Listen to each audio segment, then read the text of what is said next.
Did you know Monster Hunter released in the United States exactly 10 years ago today on September 21st, 2004? Let us celebrate with a little Monster Hunter trivia.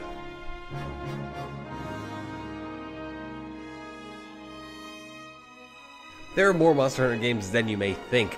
There are several spin-off games exclusive to mobile devices and tablets, including Monster Hunter Dynamic Hunting and a game called Monster Hunter I. There's even a game called Monster Hunter Phantom Island Voyage, where players can raise their own monsters to pit them against other players. Another Japanese exclusive mobile game is called Monster Hunter Big Game Hunting Quest. Big Game Hunting Quest is not what you'd expect because it's actually a card battling game similar to Pokemon trading card game.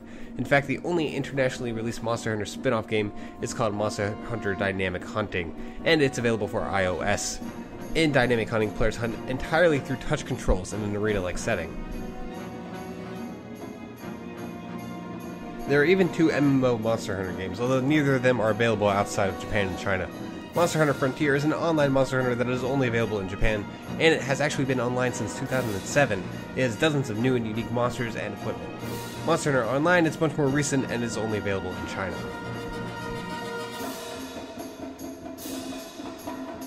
Many of the monsters in Monster Hunter have names that reference different cultures, deities, and languages. Some of these are fairly obvious, such as Diablos meaning devil, and Diablos is even referred to as the devil in some missions, so it's kind of a play on words. Agnaktor, the fire serpent that was introduced in Monster Hunter Tri, may possibly be a reference to Agni, the Hindu god that represents fire.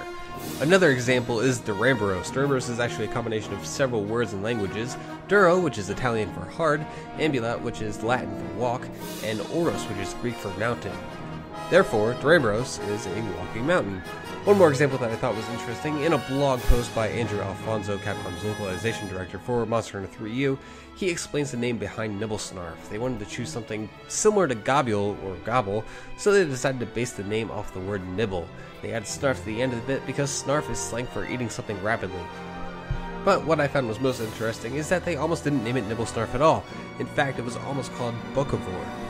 Boca is Italian for mouth, but Capcom decided against it and called their monster Nibblesnarf because if they called it Bocavore, then it would imply that the monster ate mouths. Scratch that one off the list.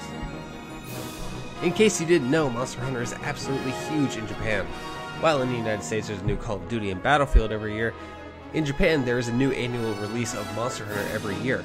But did you know that Monster Hunter was just part of a huge experiment by Capcom?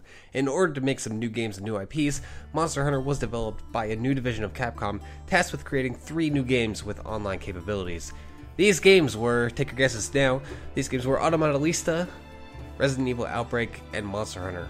Only one of these games even went on to sell 1 million copies, and only one of them was successful enough to warrant a sequel, but I'm not going to tell you which one. You're going to have to guess. You may think that the only way you can experience Monster Hunter is through a screen, but that's not entirely true. There is a Monster Hunter exhibit at Universal Studios Japan called Monster Hunter The Reel. The Reel features some of your favorite monsters for your viewing pleasure. There's a big old giant gold Raytheon, a Tigrex, a bunch of various felines, the dreaded Kongalala, and some armor exhibits, and plenty of other things to see and experience from one of your favorite franchises. You could go ahead and click the video right here in order to see more of that, and you can also go to this link right here, and you can see some pictures from that. Well, that's all I have for you today with some Monster Hunter trivia, but I hope you guys enjoyed this. I just want to give a huge thanks to Did You Know Gaming for inspiring me to do this with all their gaming trivia and whatnot. And if you're looking for more trivia that's not necessarily Monster Hunter, then make sure you head over to their channel and support them and watch some of their videos.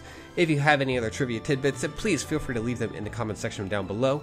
And make sure you hit that subscribe button if you haven't already. Every subscriber really helps me and motivates me to make more awesome videos like this one. So, that's everything, and I will see you guys later. Thanks for watching.